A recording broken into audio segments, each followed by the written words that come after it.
and welcome to this webinar. I'm Nadia Davis, I'm VP of Marketing at CaliberMind, and I got a friend here with me, David Nelson from ChurnZero, where we will talk about marketing and sales civil wars. As the time passes by and we'll let people trickle in, why don't we start with intros? So David, thank you so much for being here. First of all, please do the intro. Yeah, my pleasure. I have gotten the wonderful chance of working with Nadia for many, many years, and always somebody that is more than worthy of a favor whenever I can possibly muster it up. So I was delighted to be here. For a little bit of quick background, I am a enterprise sales leader here at ChurnZero, and I've spent a lot of my career in the overall just revenue market. Started off much more on the marketing side, did a lot with early days account-based marketing, 12, 15 years ago, as that was first starting out. And then throughout that, kind of shifted over, did a lot in terms of advertising, lead generation, intent data, even actually built some stuff over on the kind of seller, buyer, procurement side of the market as well. And now I'm at ChurnZero, which is much more focused on the existing customer side of things and how do you retain customers and really provide a wonderful experience for them all the way through and kind of maximize customer revenue as well. And so you could say I'm a bit of a nerd for just overall revenue cycle end to end. So I was really excited about this topic when I got the opportunity. Well, the funny thing is, you're pretty much well versed in all sides of go-to-market, right? We have marketing operations, we have revenue operations, we have sales operations, then we have sales, marketing, and CS. So it's like the bigger go-to-market team or the metro go-to-market team, if you wish. So you actually sold to me 4 times too, account-based marketing platforms at that. So Yeah. David, I feel like you totally have the credentials to be here front and center. Well, and that's a big part of why I owe you one as well, because you've done me a few solids over the years. That's amazing. And like when I think about all of the kind of experiences that you and I both went through, you being the on the sales side of things, selling me a marketing product, me being on the brand side of things, having to convince and convert internal teams, especially the sales teams. I always feel like there's this rift between marketing and sales. And that's part of the topic why we called it civil wars between marketing and sales, right? Because marketing always tries to deliver on all of these things that the mandate tells us we should deliver. Marketing operations helps marketers to get set up so that they could get deliver on all these things. But on the other side of the fence, you have the sales team that apparently just kind of thinks about other things that matter to them and to figure out like what is it that matters when it comes to what I do day to day. That is like such a hard guess. And I Yeah. know that, as you and I were talking, the conversation of, sales being a stakeholder in the deal, even though they're a silent, a passive stakeholder, that's always been front and center. You and I talked about it so many times. Yeah. No, it's very difficult because, what we're measured on is very different between the two sides. And so kind of finding that common ground and how do we actually help each other rather than I think we've had some conversations over the years of just how much the two organizations are oftentimes built to almost compete with each other of who actually, did the work to get this lead or this really big deal that everybody's excited about. It's the fight between the organizations when in reality there's usually a much more collaborative story, but you just have to understand the right lingo and the right data behind it to be able to really see end to end what that influential journey looked like.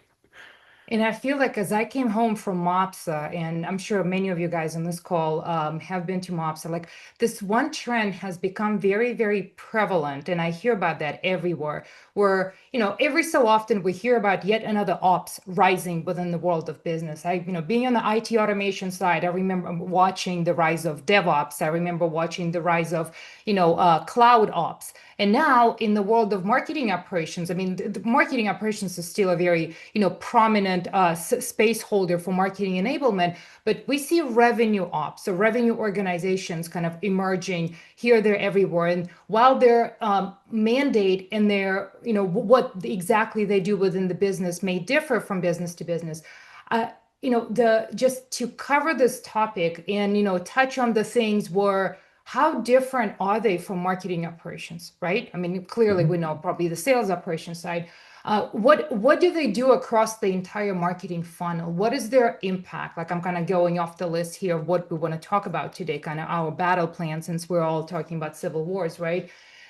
How do they enable marketers with hitting the metrics that matter for the business and translating those metrics into the language of sales? What does it mean from the tech stack standpoint? Because marketing operations still touches technology, right? But what does revenue operations come in? And then accountability, David, like you said, the finger pointing thing, whether you have it or not, whether it's just in your head and you're not allowed to say it out loud, or whether you go to bat at a QBR and you're like, "Oh, I don't think you did that. I did that." Right? Yeah, there's so many uncomfortable QBRs I have sat through. That's everybody kind of fighting for the one really big deal everybody's excited about. But one thing that you said there of just kind of having that go between of two completely different environments. And I know thinking back to earlier in my career, working very heavily with a lot of marketing individuals and marketing operations, a lot of times kind of building out the overall stack and what types of things they needed to include into that. And then sitting there on the other end of the line, sitting in the sales world myself, and just really realizing the disconnect of, all right, we're building all of these great things so we can hit lead numbers, we can hit all these different things here. And then I think about my own team on the sales side. I'm like, none of this really matters that much. Like we care about opportunities, and that's a completely different output. And so that was a very interesting moment for me realizing kind of, all right, I get now everything that goes into the creation of what I do care about, but I don't have that great visualization in the middle there. And so that's where I've been really excited the last handful of years as revenue operations now is kind of coming in between the two and helping bridge that gap so everybody sees what everybody else is helping with. So let me do a quick throwback Thursday moment here. Then I will go to the next slide. Okay, so sales and marketing speak in two different languages. And I will start with this riddle or a joke or whatever you want to call it. My husband loves these cheesy jokes and he always like comes up with those and like asks me in front of the kids, something like this, right? And I'm not good with them. I'm just not. And I feel like I'm missing something on, but this one is a good one. So here's the story. One of those deals that you sold to me, one of the ABM deals, I had a sales leader who every time we met and I walked him through the entire Salesforce setup of where everything was flowing. I had my Marketo Insights module. Look, you can see all the email activity. I had my Tribblio module. I said, look, you can see what the account did. Then I had all of my Groove or Clary now, the sales outreach piece. You can look at it over here. And then I got fields with account scoring. Like, look at this is beautiful. You guys have everything. If you wanted to run a report and just see which accounts are the most engaged, the which MQLs have the highest score, you can do all of it. It's flowing from all of those systems. And I kid you not, for months, he was sitting there nodding on calls. He was about my age, right? And this was a very legacy industry, very kind of a old school industry. The sales team was, a bunch of baby boomers, kind of older generation Xers. And then eventually he asked me, he goes, Nadia, what's an impression? I was like, what? Like Oh. we've been meeting for months, and you were saying, "Oh, great! I get emails from the ABM too." You want to know what an impression is? So here I go to my joke, right? I'm in Atlanta. This is the Chick-fil-A Central World, so I can talk about cows and chickens. And the joke goes like this: there are 40 cows in the field and 28 chickens. How many didn't? My son got the answer before I did, right? Now, I knew there was something there, but I couldn't quite figure it out. But the answer is that it's a homophone. There are 40 cows in the field and 28 chickens. So that's the Chick-fil-A theme, right? Eat more chicken. But this was very much the nature of me speaking the language of marketing. And my sales counterpart, he suffered through those. He was not passionate to learn marketing. But what I realized that if he had no clue what I was saying at that highest level, so it was, a senior director talking to a sales VP, kind of aligning on marketing operations and revenue marketing, what would the sales reps do? What would he give to them as the mandate? Go do deliver on these things. And it kind of became really scary when I realized that was in my own echo chamber on this call. It's kind of talking into the camera, and he was there maybe multitasking. And David, I don't know if this resonates with you when marketing comes and speaks about all of these wonderful things that they're doing. You can count them on your fingers, five of these, 10 of those. And to you, it's like, oh, well, and then what? Yeah, yeah, it's very, very true because luckily I've been blessed to come from a more marketing centric background. But there's so many different sessions I've sat through where marketing is presenting to sales. Here's all of the background. Here's what we're running. Here's the support we're providing to pipeline, or here's how we're driving net new leads and things like that. And so many of those different metrics are your day in and day out on the marketing side and are terms that most sales reps have never even heard of. We have our own metrics that we know inside and out, and we're constantly in the weeds of and paying attention to on our deals. But really understanding what goes into actually the backside of that to actually create all of that groundswell is something that just is not taught and oftentimes is just a completely different language to us. And so I've seen a lot of blank stares in in marketing sessions from reps that are a little bit less familiar there. So, with all of this said, I finally met, this was totally accidental, but I finally met the salesperson who explained to me why we have such a disconnect.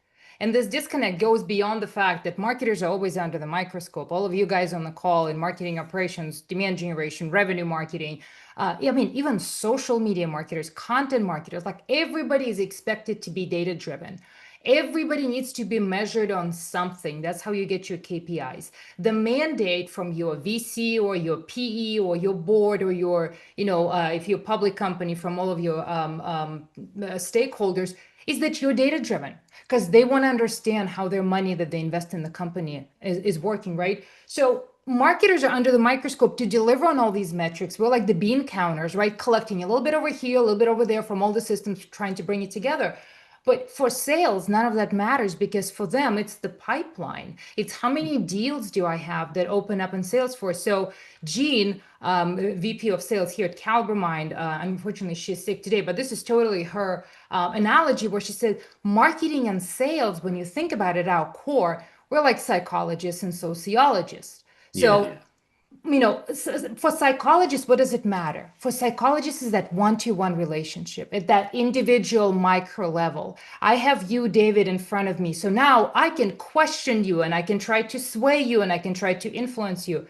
To me, Nadia, I'm a marketer. To me, big data is interesting. Trends are interesting. How many people clicked, visited, attended? That's what's interesting to me because then I can put it through all of my systems because I do one to many in most cases, right? And figure out what is the market behaving like? What is the trend in the market? Where's the sentiment moving, right? Because we're advertising to masses, we're trying to engage the masses. Where for sales, it's more like the emotions and the energy on this call. It's everything. You probably had calls where if it's a good call, you're like happy all day, and then you had a call where it was just didn't go right, and you're like you're depressed the rest of the day. Yeah, no, that's part of the joy of sales, being able to try to bounce back from that. But I think, this is such a great example here because one of the biggest reasons why I got into sales, I actually got a marketing degree. And I I didn't was know that. I was fully heading down the marketing train, and I realized in that, the classes that I really loved going through were consumer behaviorism and a lot of the psychology of a buyer. And that was something that luckily early in my career, I had some internship opportunities that really gave me the chance to sort of explore both sides of things. And that individual level was something that really spoke to me and I loved getting into. And I got really into the weeds of things and realized more and more that the marketing side was that bigger picture macro trends and it was a little bit less personal to me. And so that's actually a big thing that got me into sales at the beginning. So this is, I would say, a perfect example. You got really good at it because look at I bought from you 4 times. I would buy it again. I was on the CS side now that you're on the CS side of things. But it's essentially that, right? The questions that we ask, and we're still kind of going towards for you guys, to figure out where we are on the map. Like, marketing and sales, why is there a disconnect and why is there a void? It's because these are two completely different mindsets that are part of the same team, right? So the question for marketers is like, how is the market behaving? The question Mhm. for a salesperson is what's happening with my prospect, with that one person in their world, in their organization. Have they got a new boss? Has a new person got hired in their department? Has the organization got more money, so that changes kind of the needs of the role of my stakeholder, right? And it's always these one-on-one interactions. It's always the individual meetings and extra treatment, the gifts. That's very personalized, side of ABM, if we wanted to relate that to ABM. So when it comes to orchestration and systems and tech, unless you understand that, there has to be a bridge between the two approaches to what matters to people, the two teams will never speak the same language because, first of all, they see what they need to do differently. They're held against a standard that is, somewhat has an affinity, engagement translated to revenue, but it's truly really different because us marketers, we need to elicit emotions in our prospects. We need to drive engagement. Sales needs to open opportunity that have dollar signs. So something has to translate one into the other. And here, David, I know you're going to feel strongly about this. You were in the ABM world, but I loved Scott Brinker's Stackies Award. So I took that infographic. Actually, this is a demand-based tech stack infographic that goes kind of across the funnel. And for you guys to get oriented, it's from left to right, like counterclockwise. So from target to engage to inquire to grow and retain. So if we think about the funnel, right? Like we do a lot of stuff on the target and discover at the top of the funnel with marketing operations, right?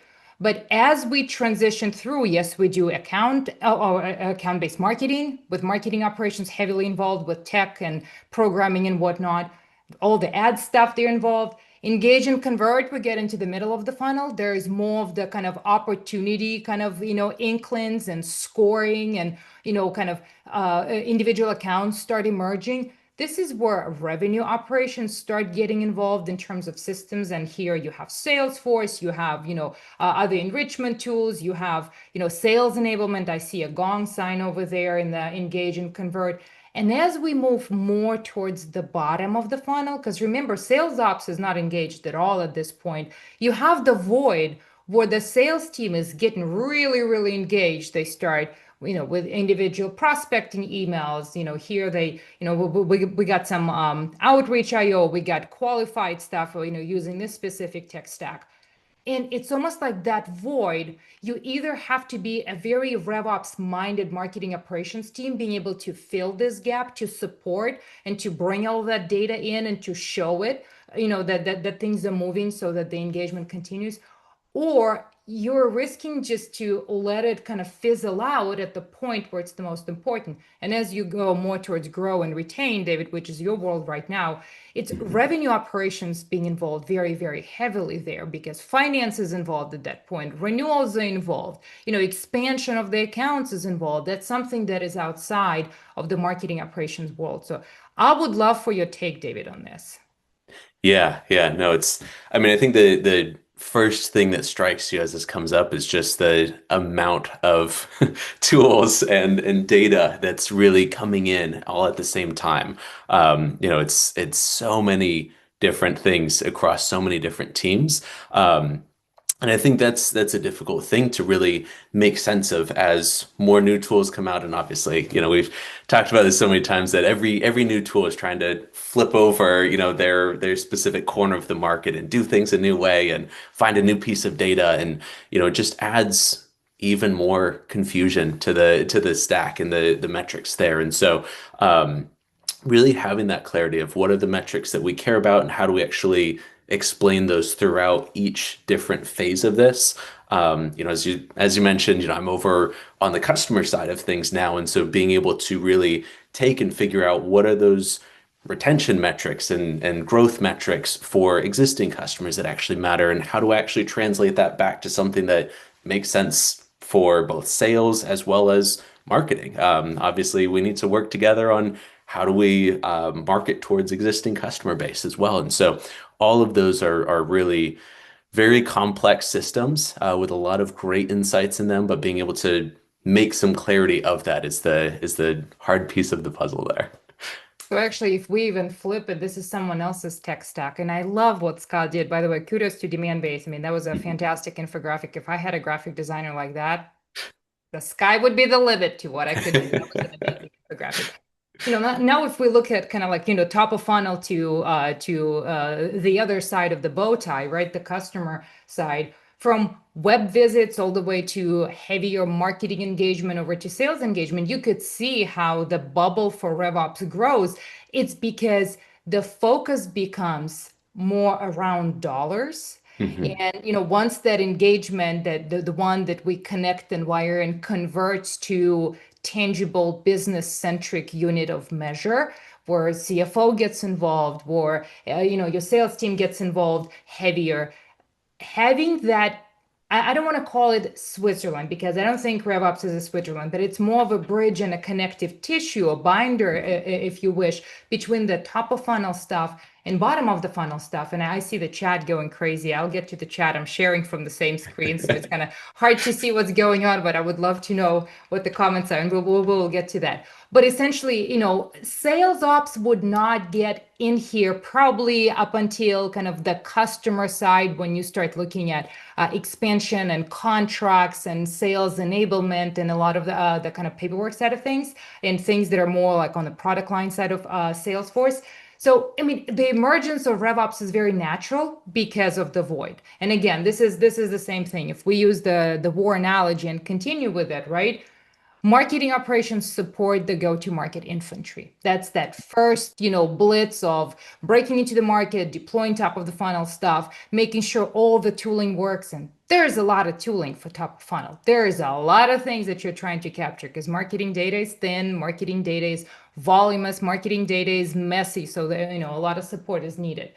But then you get more into alignment, across different go-to-market teams. Then you get into processes and reporting and data governance. And I've seen some teams actually, the run that we did at Mopsapalooza, there was someone there who said that all of the attribution modeling, I mean, something that's closed for CaliberMind, right? They said their revenue operations team is heavily involved with that because they got custom attribution models that are very unique to them. And that's the team that does that. So unique, right? System workflows, data architecture, whether it's your BI team or that's, again, the conduit between marketing and BI team, that's very much the world of revenue operations. So, David, I would ask you this question. So you've worked in many companies that were larger. IDC was a large company, Mhm. Foundry. Right now you're in a company that's a decent size.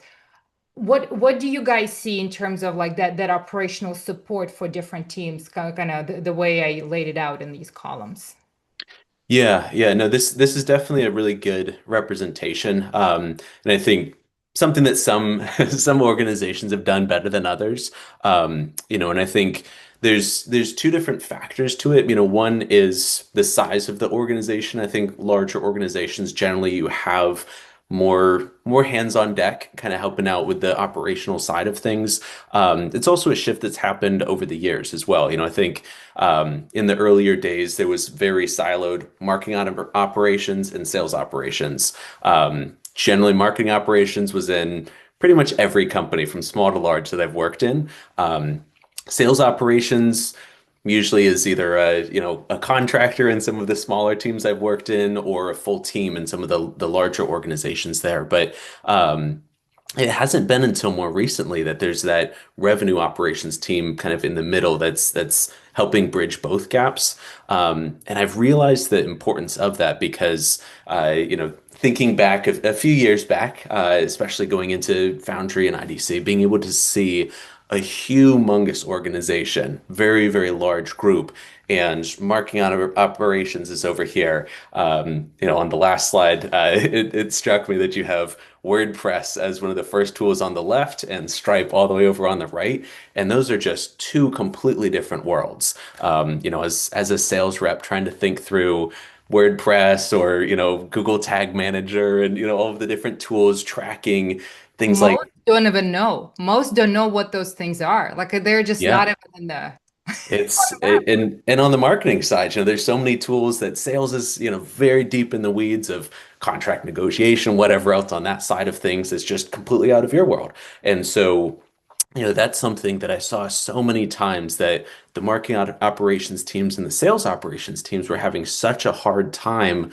aligning the tech stack to actually feed over of, all right, I've got all of these different data points here, and how does that actually make any sense for what's going on over on the other end of, sales operations over here? And so that's, I think, a very, very apt, comparison of what I've seen that shift look like over the past handful of years. And again, larger companies tend to have that a little bit more built out, but I'm seeing it becoming more and more helpful in smaller and mid-market teams as well. So, and that's exactly what it is. You mentioned Stripe. You mentioned WordPress, right? The polar opposites. Yeah. It's alignment with finance in general. Mhm. I have not been lucky to have a RevOps team in my previous organizations. And I would be the one going to the CFO and explaining things and asking for things and justifying things, right? And sometimes they don't really care what it is that you do. They just want to know that the dreaded, scary question, what's the ROI of this? The most ridiculous situation when that question was asked is when I needed t-shirts for a trade show. And I was asked, what's the ROI on this? I said, I don't know. There's What no is the way to know. ROI on t-shirt, right? But it's a very natural conversation for someone who deals with dollars and cents, black and white. So that's very much the kind of at the center of it all. So I figured we might as well, we talked about kind of the differences, the need, the void. I mean, might as well do a mock QBR. What do you think?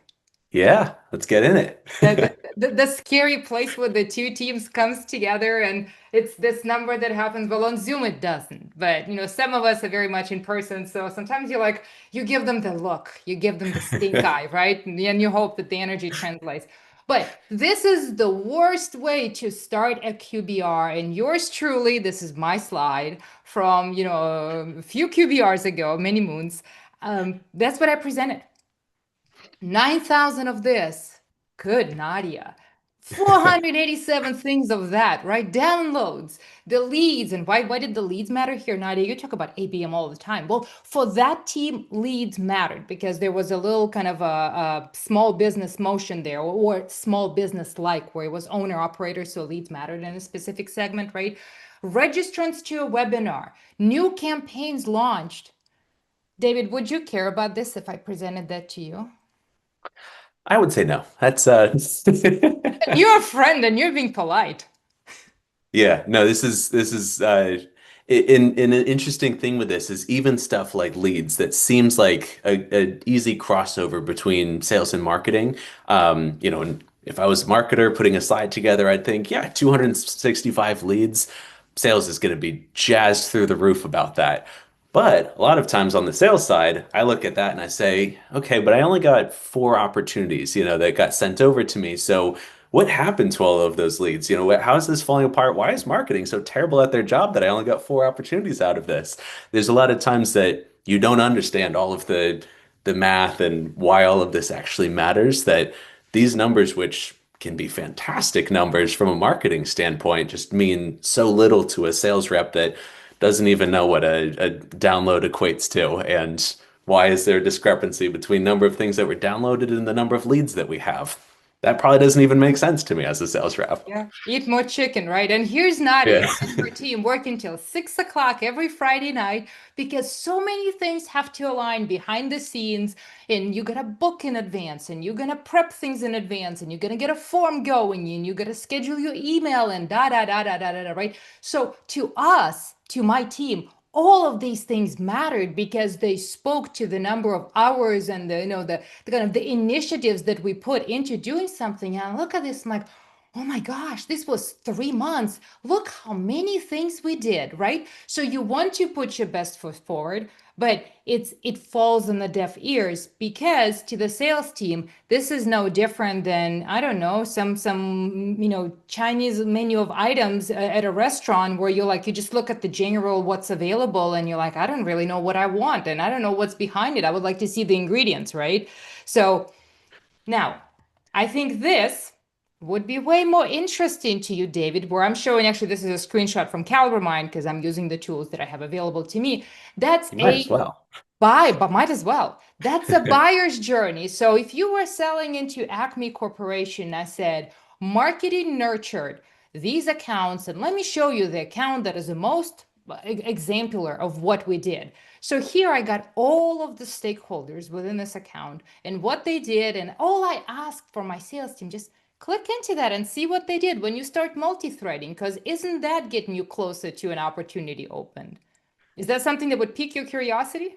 Yeah, yeah. No, I think this is really such a helpful shift in direction of understanding what are the different ways that we're actually influencing what sales actually cares about. And there was a comment in the chat as as you were saying that last line there, in terms of that fight that goes on between sales and marketing, arguing over who sourced what lead and those types of things. And depending on what metrics you're scored off of, that fight can get pretty gnarly when you have a cool deal like this that everybody's excited about.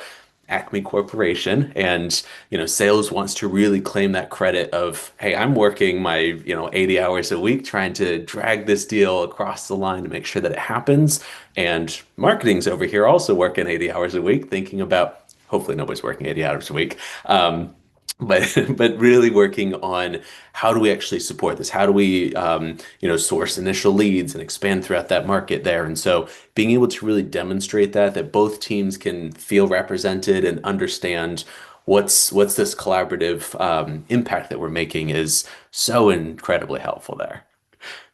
So, for all of the marketing operations teams out there and for you guys on the call, when it's the QBR, and you don't have to, like, I used to do these, we call them anatomy of the buyer. That's what we call them. I would put this slide together and I felt like I never had enough room on that slide because I did the timeline with all the dots, and I would put all of my, number of impressions per account. And I would put, because I could not clearly put it on the timeline, it would just take so much space, right? I would put big things, event engagement, webinar attendance, and I would put it all on the timeline. Then I started doing the zigzaggedy timeline. Took forever. But if that's the initiative that you bring to the table, that RevOps minded initiative of assembling the buyer's journey as like an activity for a QBR, like you do your DISC assessments and personality assessments at your sales kickoff, why wouldn't you do something for a QBR that's kind of fun and everybody wants to look at, right? So you bring that to the table, it changes the temperature in the room and the narrative of the QBR. Everybody's like, oh, I see myself in this. I see what I did and I see what marketing did. So they're kind of helping me because Acme Corporation is my account. It's in my territory. And then you flip another account for someone else and they get excited. And it's like, oh, this is my account. And then the rest of them are sitting there waiting, like, what are you going to show for my territory, right? And of course, you have to be mindful how many people you got. But that's the one way to get people on the same side of the fence and kind of unite as a team, as opposed to what I showed before. The good girl over here did all of these wonderful things. Can I give a round of applause? Like nobody's going to give you a round of applause. They just really don't care. I mean, we would like to. Now, so as we continue with this anatomy of the deal, the one thing that also kind of the strategic mindset within RevOps, which marketing operations could be RevOps minded as well, that you can offer to your marketing leader, or if you are the marketing leader, this is something you want to think about. If you analyze the closed won versus closed lost deals and see the difference. And if you show something like this, whether you aggregate this manually, whether you have a homegrown tool, or whether you want CaliberMind and see what it could do for you, like there's my shameless plug, right? But if Easy you, plug. thank you, David, thank you. If you look at the timeline of the account engagement, here again, I took a screenshot, right? The account that was closed won, look at the timeline, how long it took and how many what we call journeys, right? On the left side here, we got stage name. For us, it's account-based funnel from aware to engage to MQA to sales accepted to opportunity to late stage to customer, right? And you start seeing all of these, oops, sorry, I switched to close lost. You see all of these engagements across the many months. But what's interesting, so look at this events or event types and touches by stage. This is a closed won deal. So the narrative here I would, give to my sales team, like, look what it took, guys, for us to close this account. And if you see the gray here, gray is all of the email engagement. Again, I'm not saying this is true for every deal. For this specific deal, it was true. Look at all of the email engagement, how many emails flew back and forth for us to truly engage this account and to win this account. And of course, you can split marketing versus sales emails, right? Like if you track that data, that's really fine. Now, if I look at the closed lost account, yes, there's also the timeline and it's also taking forever.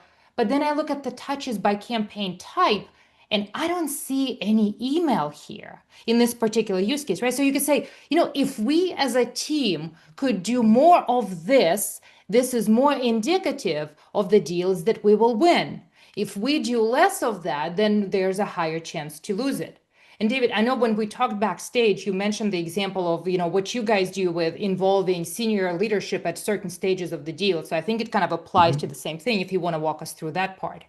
Yeah, yeah, and that's something that, as you're going through the sales cycle, one of my favorite ways that I've seen marketing and sales work together is really having that stage by stage information feeding through from sales back to marketing.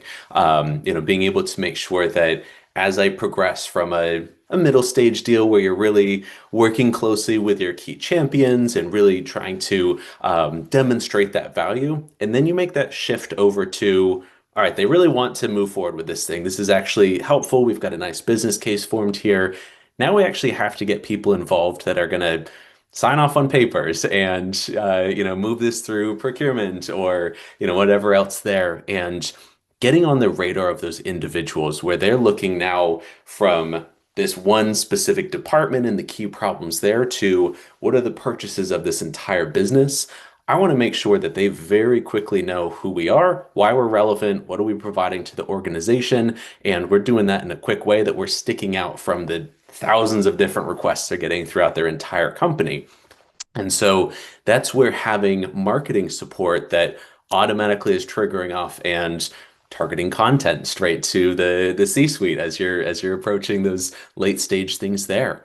I have countless deals that I've actually had really great movement right in those late stages where marketing was targeting ads and LinkedIn content and email messages and things to CEO, CFO, procurement team. And as soon as our resources hit their desk, they immediately recognized the logo and said, "Man, I've been seeing you all over the place. This is amazing that you guys already knew and already had this information in front of me." And that's something that really changed the tide very quickly on those deals, helped us move through very, very quickly in those late stages. And we could easily compare back and see, hey, those deals that were not doing that supportive multi-threading and setting landing pages, whatever else too, those deals are really just either dragging slowly or competitor sneaks in at the last minute while you're just not making much progress and headway, and they actually end up winning that. And so that's where this type of a view gives us that ability to look at and compare those deals that we won and those deals that we lost.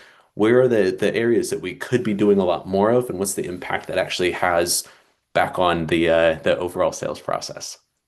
So I think that's number one, buyer's journey, right? The Yeah. conversations and the monitoring and kind of the build out of the buyer's journey is something that the two teams can align on. Two anatomies of the deal. And I love what you said about senior leadership.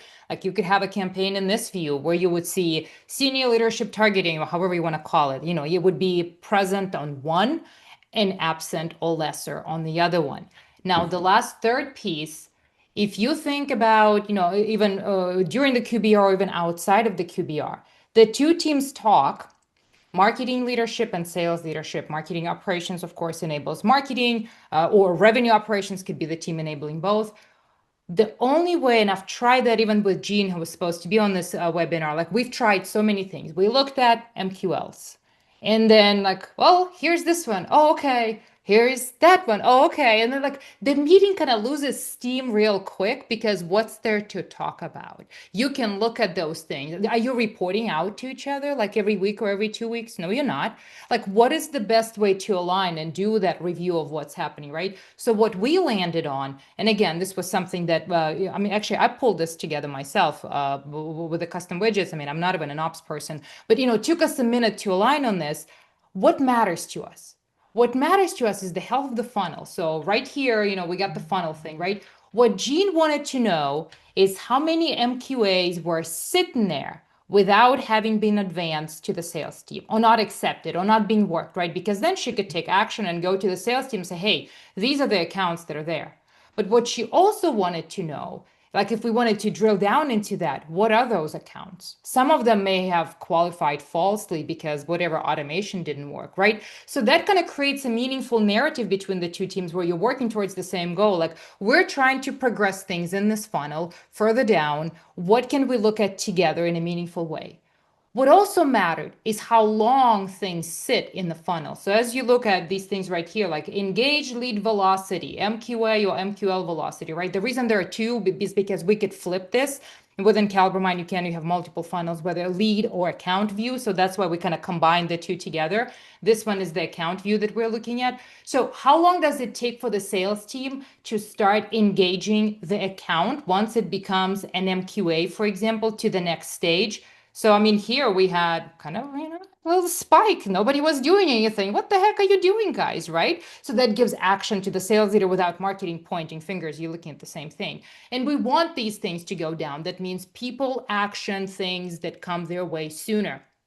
If you continue, and yours truly have tried that, if you continue nagging at the sales team, hey, you got 10 MQLs, have you followed up? Hey, I just uploaded the list, have you looked at it? Like, it's really hard to get people to give you an answer that's a yes being not a yes. Like, go away. Yes, which means go away. I'm kind of looking at it, right?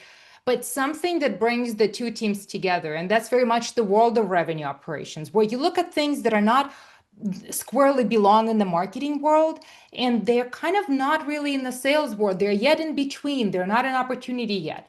Like if you look at all of this, what matters? How many days it takes to close an opportunity matters. If we meet every 2 weeks, average days to opportunity close going down? If not, let's talk about it. What could we do?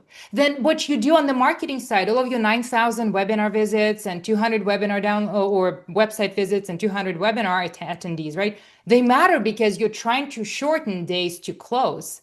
It kind of takes the new meaning of what you're doing with all this stuff while you're staying up till 6 o'clock on Friday.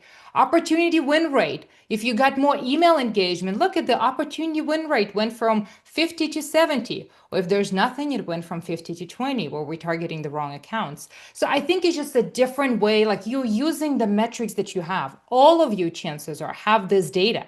It's just, thinking of a way to bring it together and visualize and talk to it in a way that matters to sales and kind of has that revenue lens that the business cares about. And the last thing I'll touch on on here, and David, I would love your commentary on this, whether this is something that you guys care about. This is kind of, as I'm looking at this funnel, the proverbial funnel, the one that somebody told you on LinkedIn is dead. Sure, it's dead. But then how do you talk to things to people, right? Like, what are you looking at? Brand? Anyways, I'm not going to get on that soapbox.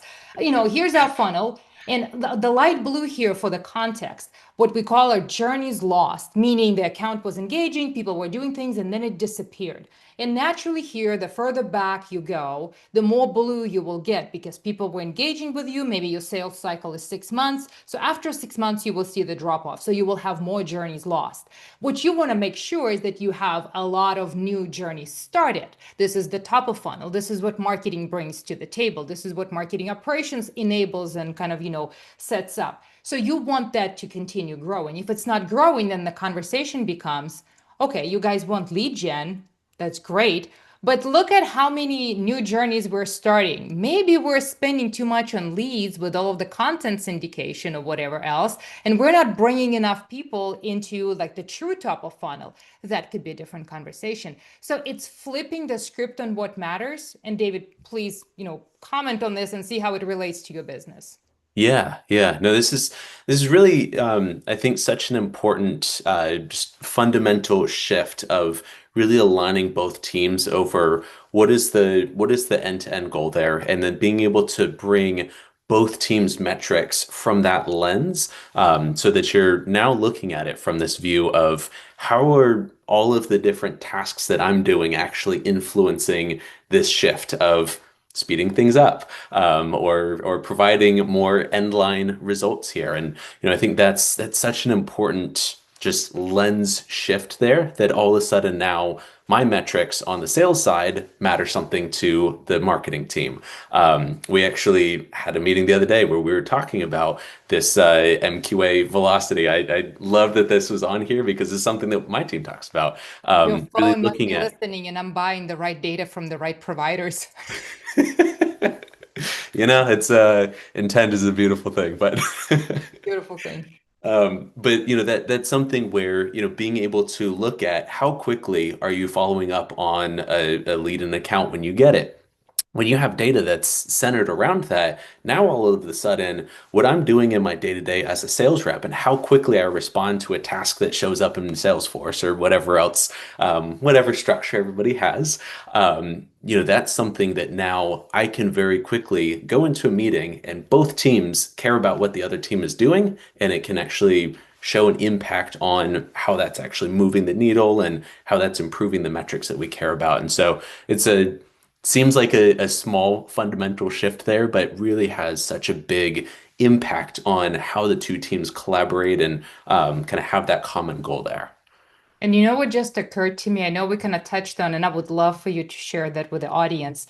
When you were in the account-based marketing world, right? You got some intel in terms of how many sales reps even engage with ABM tools, and that may have evolved, right? But like, the way I think about it in this framework, like we were talking about accounts that we win and what things happen versus accounts that we lose and what doesn't happen. It could be like all of the ABM follow up, whether you can track it, the automation triggered from account based marketing platforms. If salespeople watch it and it's present, you win those accounts. A case could be made. Look at if you follow up on all of the account based marketing motion signals, then things happen for you. But give us some insights on how many actually do that. That would be a great QBR item.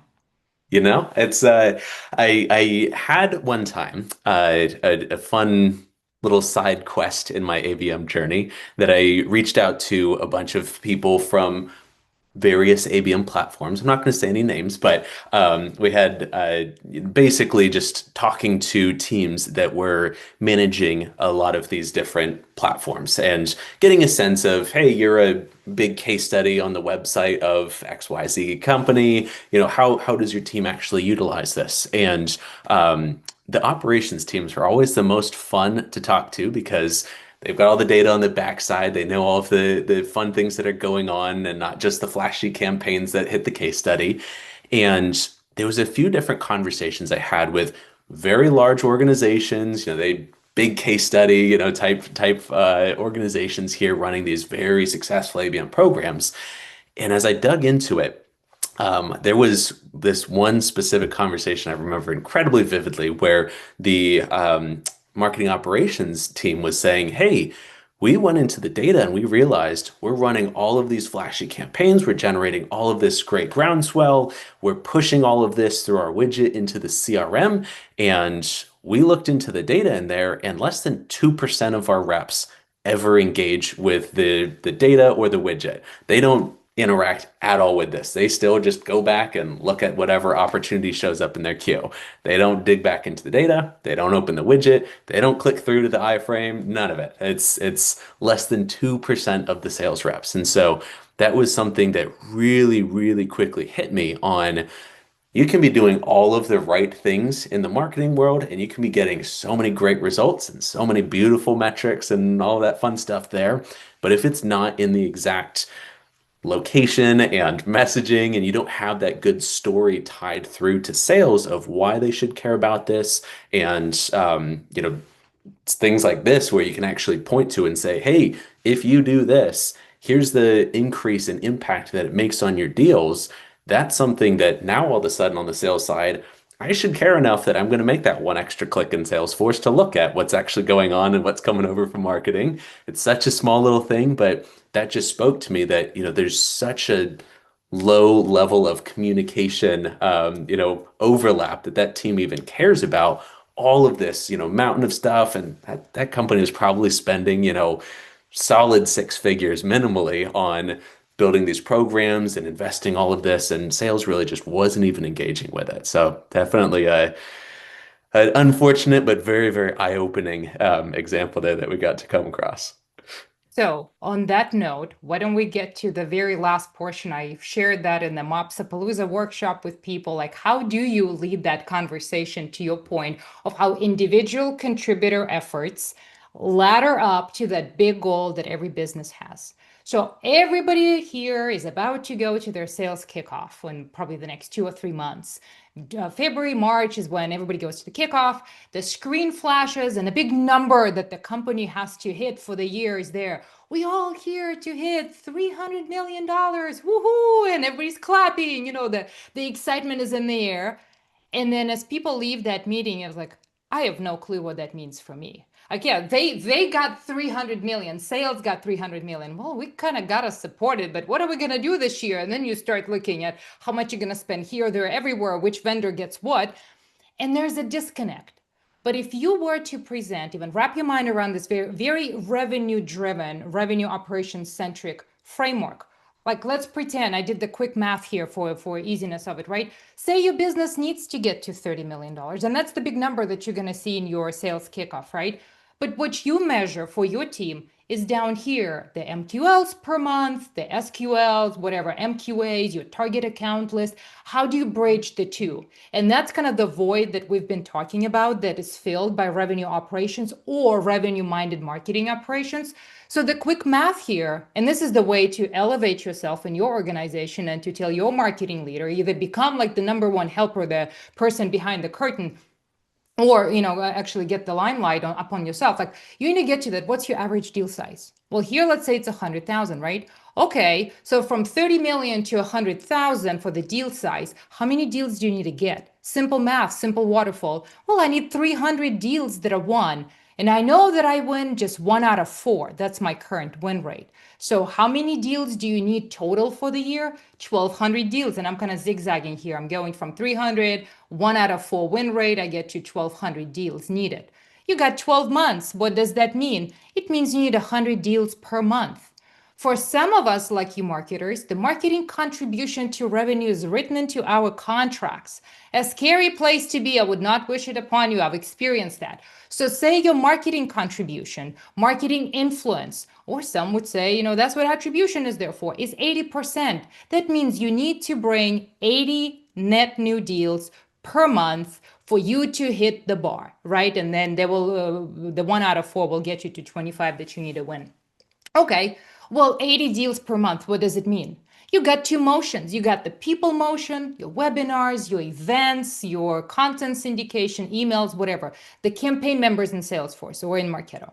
And then you have your account motion. Maybe you got account-based marketing platform. You're kind of targeting people from the same accounts, but through different channels. So you measure them accordingly. So say your target account list in this case is 200 or 2000, right? You have a conversion rate. You know how many MQAs you got to hit. You know what those MQAs will convert at. Again, plug your own numbers in here. I can share the deck so that you can do your own math.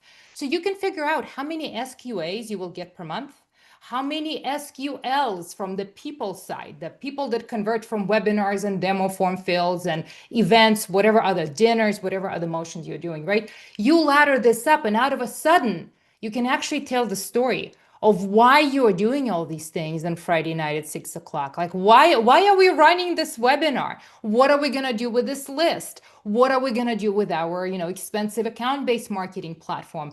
So out of a sudden, and David, tell me if you would care, if I go to David and we're a sales and marketing team within the same account and I have this conversation, David gets excited when I tell him I got another webinar and we got a conversion rate that can be 22.5% from a webinar because he knows how it ladders up to the total. Exactly. No, I think, this kind of waterfall type view is so incredibly helpful, for a variety of things. First and foremost, everybody can see themselves in this and understand what's my contribution, first and foremost, of I look at a $30 million number and I only carry how big of a quota that's really not that huge of a splash there. But now I can see, okay, if I'm converting my opportunities and I can keep that 25% win rate, suddenly that actually means something to me. But then, as you said, now I can also go into a meeting and see why should I be excited that we actually hit 200 demos this month and or MQLs this Oh, this would be month nice. here Demos or would be nice. Please bring it on. It's do it.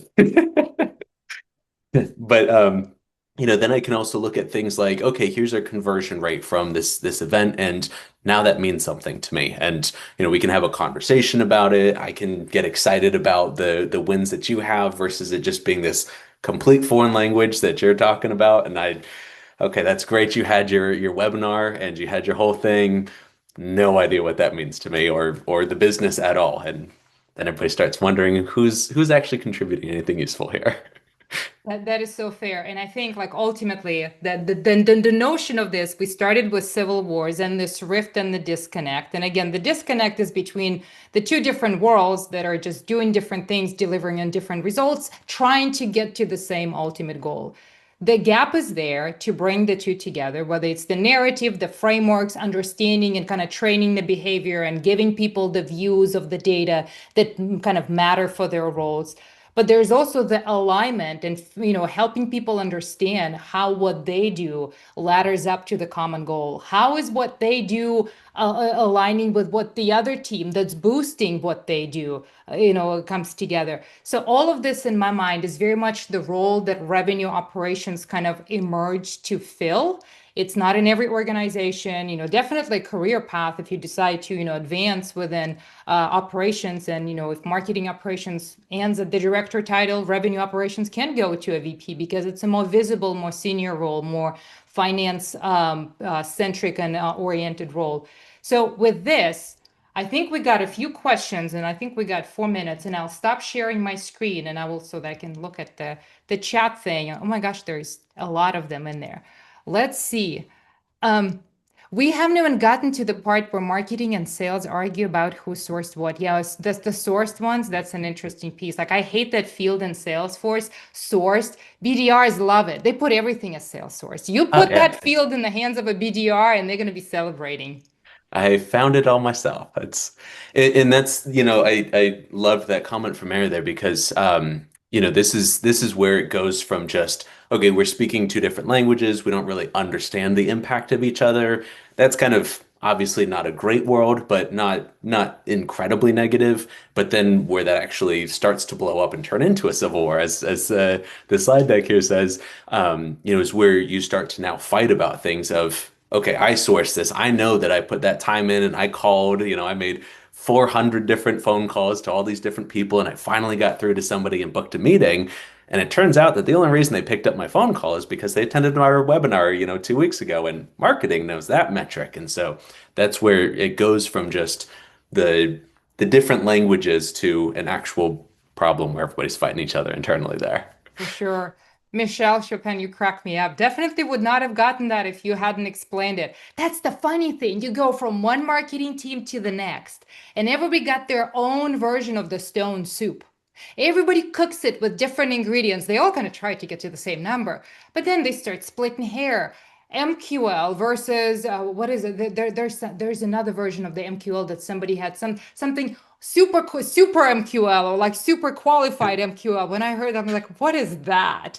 Right? Like, I mean, we just trip over our own feet trying to kind of, illustrate that progression of more and hotter from cold to hot. And sometimes we're so much in our own echo chamber trying to do the good deed, we forget to even define things. Oh, good, you define them. Fine, you define them. You're ahead of the pack. But you forgot to let other people know how you define them, right? Or Yeah. maybe get them to remember how you define them. And I think over engineering the process with more forms, more tickets, more, Asana tasks or Jira tasks or whatever, you get to the point where you lose the forest for the trees. And that's why I Yeah. showed that graphic at the end. Like, how do you remember what the forest even looks like? It's this beeline path from what you do today to what that number is. And if you continue bringing every conversation back to how are you moving from here to there, from your MQLs or your webinars or your website visitors, which by the way, the times to monetize traffic are gone, but that's a separate conversation. If you can connect that to people, out of a sudden, what you do matters. Out of a sudden, you're not just doing a silly webinar or building a silly deck, or your blog person is, writing yet another blog. Why? You pull the anatomy of the deal, and this is true story. And you see that in every one deal, people read that blog. Whether they Yeah. read it or skim through it, like that blog is there. Out of a sudden, the person got the job on a path to promotion. And you did it. You a marketing ops person or your revenue operations person did it. So, think about that. Think about like that revenue centric worldview of what you do, whether you're on the marketing side or on the revenue operations side, because I think the value that you bring to the organization, the optics of that value are very much rooted in this. Yeah, yeah. No, that's I think such a great summary to land on of just this is what makes what we do important and really gives purpose behind our journey and helps everybody kind of see that throughout the organization. So definitely appreciate it. This is really a fun kind of run through all of the fun things that both you and I have gotten the chance to work together on quite a bit over the years.